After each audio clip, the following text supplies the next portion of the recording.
mi nombre es Escaret y vengo a presentarme como la ilustradora del cuento Vuelo Enharmónico de S.M. Tenorio Sil. La razón de la elección de esta historia fue porque tiene la originalidad de utilizar dos perspectivas, o sea, dos protagonistas. Uno es una persona y el otro es un avión de papel.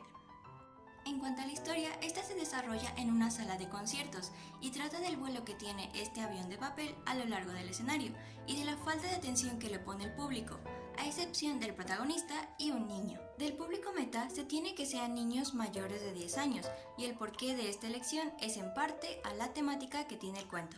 Si bien no es complicado de entender, al relacionarse en parte con la música clásica, no se espera que los niños pequeños sientan demasiada atracción por esta. A menos que estudien música de manera formal y clásica, tienen la idea de que es aburrida y prefieren la popular.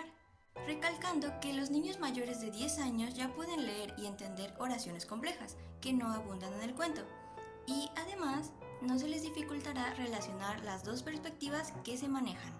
El tipo de ilustración que se escogió fue una combinación de pintura acrílica con estilógrafos, debido a que se buscaba darle el toque brillante de los colores, pero sin perder la elegancia que se percibe en una sala de conciertos. En cuanto al formato, se dividió la historia en 6 escenas y a estas se les dio el aspecto de un cómic, usando paneles con el fin de no aburrir a un niño de, por ejemplo, 11 años y que se pudiese entender mejor la historia. Por otro lado, existen 3 tipos de texto: descriptivo, narrativo y de diálogo. El texto descriptivo consiste en la representación verbal de un objeto, persona, paisaje, etc., brindando con palabras una imagen de la realidad. Mientras que el texto narrativo consiste en escribir una serie de sucesos que se relacionan con los personajes y es el texto por excelencia para contar una historia. Los tipos de texto que se observan en el cuento de Tenorio Sil son meramente descriptivos y narrativos, y el vocabulario que emplean no es complejo y es accesible al público infantil, porque el autor tiene la gentileza de escribir en la parte inferior de las páginas el significado de algunos tecnicismos musicales. Como se puede observar, en la parte narrativa del cuento van inmersos los pensamientos de los protagonistas y se sienten sus emociones plasmadas a través de estos.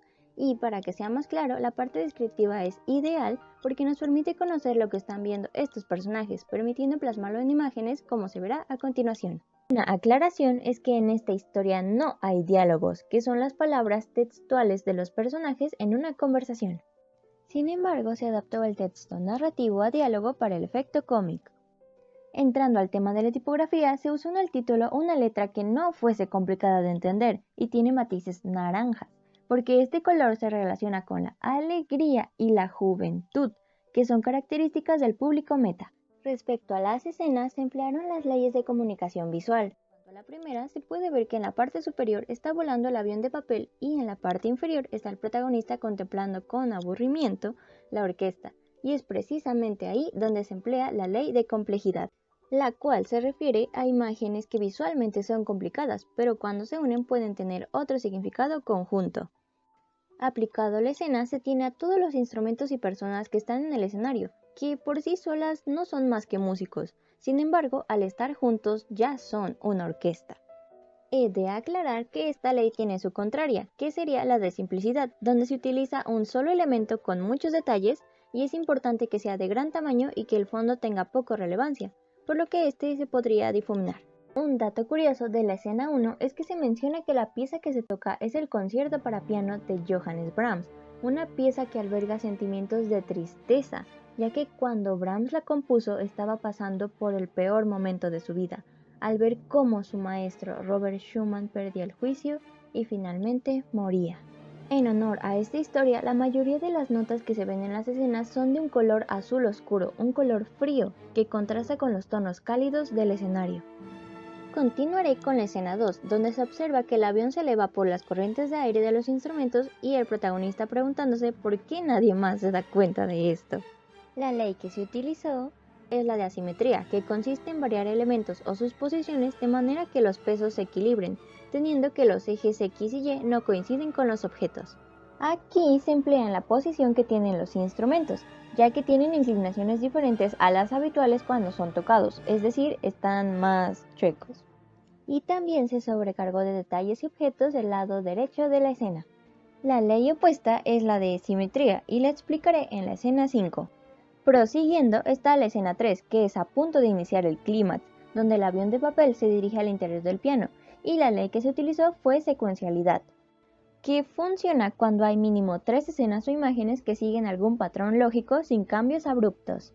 La forma de representarla fue en el vuelo del avión, ya que se dedicaron 3 paneles para hacer su recorrido y se agregaron líneas punteadas indicándolo.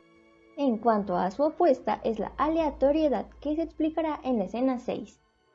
En la escena 4 es el momento donde el avión de papel se atora en el piano y cuando por fin alguien más se da cuenta de su existencia, el pianista, que se llama Jorge y se muestra muy enojado por lo ocurrido. La ley que se utiliza es la de inestabilidad, que es la ausencia de equilibrio, dando mensajes provocadores e inquietantes. La forma de emplearla fue en agrandar el avión de papel al punto de que es casi del mismo tamaño que el piano, que visto de otro modo está tomando control del piano, ya que no deja que suenen las teclas agudas. Volviendo a las leyes, su contraparte es el equilibrio, que indica que lo más importante es lo que está al centro y lo demás se vuelve secundario. Llega el turno de la escena 5, que es cuando Jorge alcanza el avión con su mano y lo lanza con fuerza fuera del piano. El concierto seguirá tranquilamente y, para desgracia del protagonista, ya no tendrá algo entretenido para distraerse. La ley empleada es la de simetría, donde la imagen está equilibrada de acuerdo a un centro o eje, y aquí se observa en las piernas de la mujer. Igualmente se usa asimetría, como en la escena 2, donde la mitad izquierda está sobrecargada de detalles y la mitad derecha está con pocos elementos y detalles. Cabe mencionar que hay un panel de color rojo porque plasma la ira y la crueldad con la que Jorge arruga el avión de papel. Para la última escena se puede ver el fin del concierto, a Jorge molesto, como la gente está pidiendo el encore, que puede interpretarse como que quieren un poco más, y al protagonista viendo cómo un niño apareció y se llevó el avioncito consigo, siendo el único panel donde estos dos están juntos.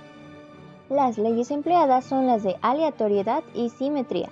Primero, la de aleatoriedad hace referencia a la falta de un plan de acción, donde no hay un claro patrón, que es lo que se observa en las caras de los músicos, quienes hasta en esta escena no se les habían dibujado expresiones para que fuera más evidente que se quería que el lector viese esa parte con más atención. Aquí la ley de simetría se usa en la parte donde el público pide el encore y se invierten los colores a la mitad de la imagen. Hasta aquí terminan las escenas, pero quiero decir que existen otras leyes de composición visual. Una de ellas es la de realismo, donde se usan las imágenes captadas naturalmente, siendo las cosas tal cual son, sin modificar, como si fueran una foto. Su contraria es la de distorsión, en la que se manipula una imagen realista desviando los contornos para darle una nueva forma.